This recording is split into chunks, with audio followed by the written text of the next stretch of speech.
Setelah melakukan proses pendaftaran dan dinyatakan memenuhi syarat lengkap melalui Sistem Informasi Pencalonan atau SILON secara terpusat se-Indonesia, kini seluruh kandidat calon kepala daerah menjalankan proses pemeriksaan kesehatan. Hari Kamis 29 Agustus 2024 menjadi hari terakhir jadwal pendaftaran calon bupati dan wakil bupati se-Indonesia tanpa kecuali Kabupaten Konawe Selatan, Sulawesi Tenggara. Diiringi simpatisan dan kader serta sejumlah partai pengusung, pasangan ini mulai menunjukkan kekuatannya. 4 calon bupati dan wakil bupati Konawe Selatan secara resmi dinyatakan telah memenuhi persyaratan dan syarat berkas calon lengkap. Pamungkas dalam rangkaian kegiatan pendaftaran ini, seluruh kandidat diberikan kesempatan oleh KPUD untuk melakukan konferensi pers.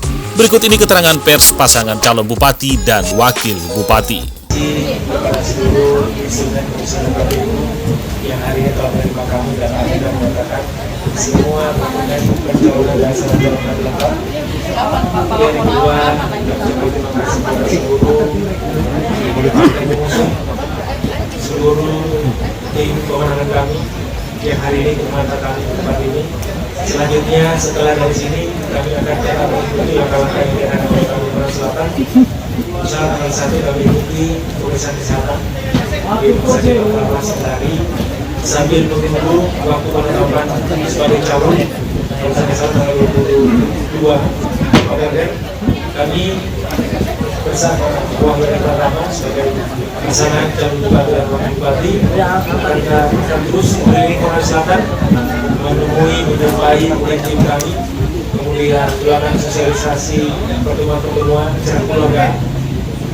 Konawe Selatan alhamdulillah semua jaringan kita sudah terbangun untuk memastikan bahwa seluruh lapisan masyarakat dan seluruh lima desa di Konawe Selatan kami telah memiliki instrumen yang siap membantu perjuangan masyarakat.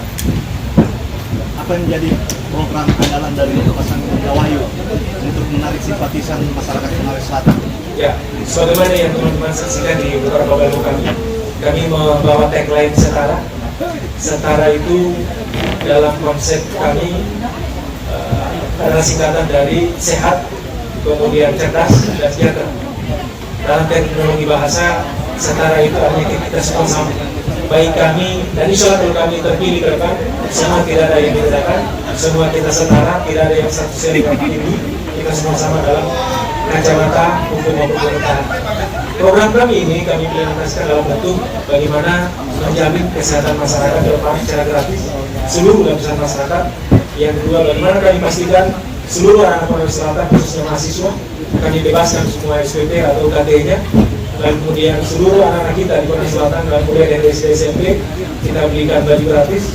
Kemudian anak-anak kita yang absura kita sekolahkan dia sampai dimanapun dia mau. Dan yang kemudian berikut kita juga menaikkan honor-honor aparat desa, kepala desa, aparatnya, DPD, LPM, semuanya. Oleh karena itu kami berpesan siapapun yang menonton daripada atau membaca media kepada seluruh teman-teman kepala desa, kami menghimbau, kami minta kepada saudara-saudara yang terhormat, tolong netral saja. Tidak perlu Anda dukung kami, tapi kami juga minta jangan dukung yang lain-lain. Jadilah sebagai pemilih yang netral, insya Allah kami yakin kami sudah menang. Karena itu kemudian selanjutnya terkait dengan pupuk murah. Kami berkomitmen untuk membantu masyarakat dalam arti membantu memberikan subsidi pupuk kepada masyarakat. Kalau dalam satu desa butuhnya 10 ton, ketika kami jadi bupati, tinggal dia beli 5 ton yang pemerintah yang tahu. Kami juga memastikan bahwa alat tangkap ikan untuk nelayan, petani rumput laut, kami pastikan kami berikan bibit secara gratis. Begitu pula petani kita kasih bibit gratis, alat sintennya gratis, dan ini surat tidak perlu dibeli. Kalau selama ini kita dengar bantuan banyak diperjualbelikan, insya Allah di program tidak akan ada yang diperjualbelikan. Itulah rangkaian dari program yang coba kami kemas dalam konsep setara.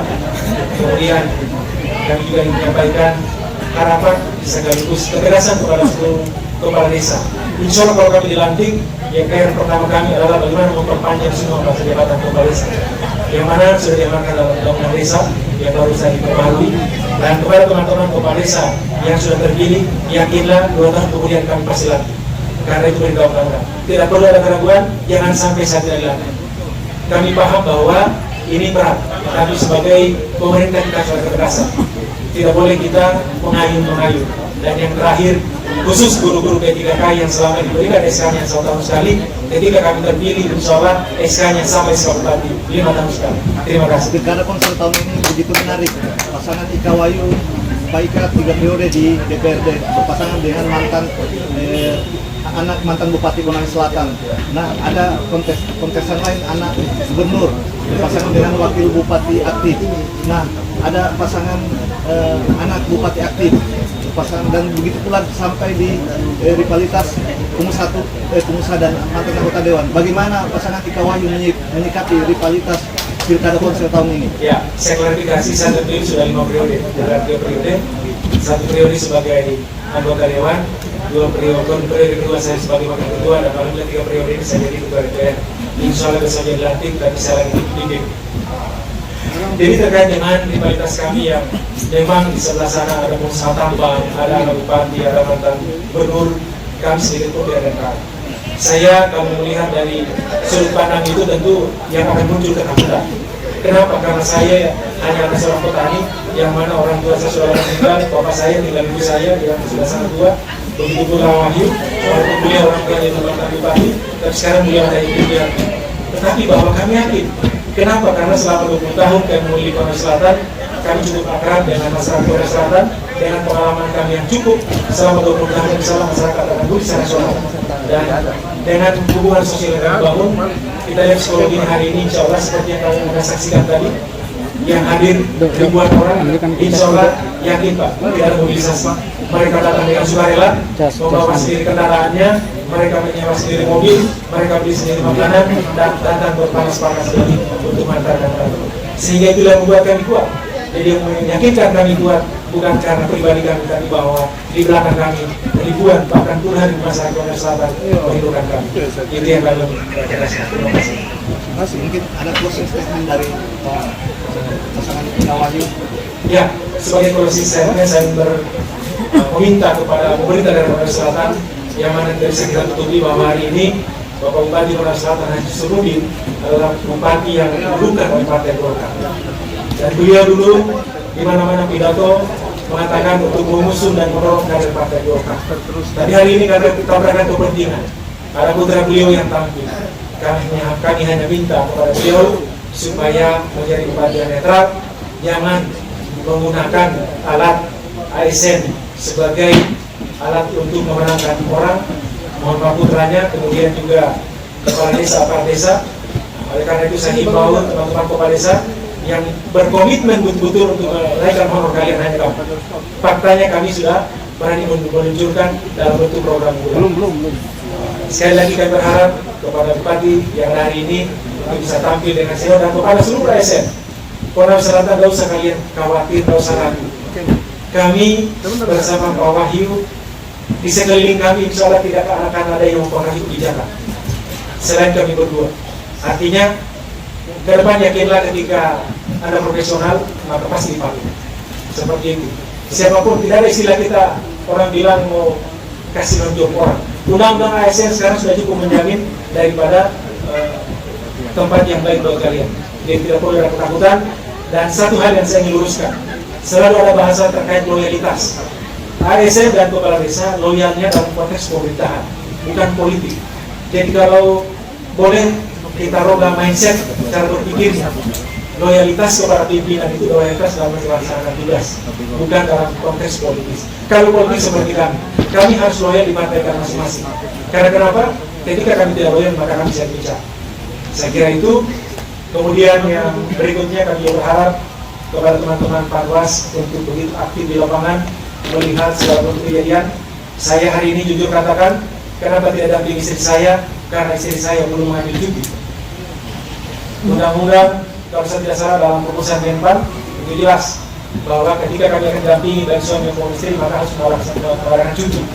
Saya melihat mungkin di luar sana ada yang ikut istrinya, coba tanyakan apakah sudah cuti atau belum. Karena kami paham bahwa ketika itu tidak cuti maka itu otomatis melanggar. Ya, kalau KPU insya Allah kami yakin akan bekerja dengan profesional mulai dari tingkat kabupaten, kecamatan, hingga tingkat TPS dan PPS.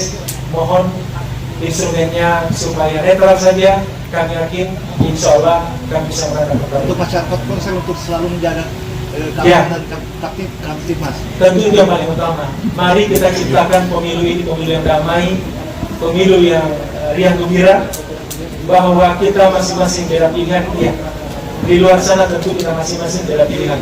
Tapi bahwa ingat, kita ini adalah masyarakat Korea Selatan yang tidak mungkin akan dipisahkan hanya karena persoalan politik. Kalau kita tidak ketemu hari ini, besok kita ketemu. Kalau kita tidak ketemu di sini, di tempat pesta masih kita ketemu. Oleh karena itu, mari kita menatap politik ini sebagai sebuah permainan yang indah, yang tidak harus kita saling mencederai. Saya kira teman-teman tim dan pendukung saya akan menjunjung ini.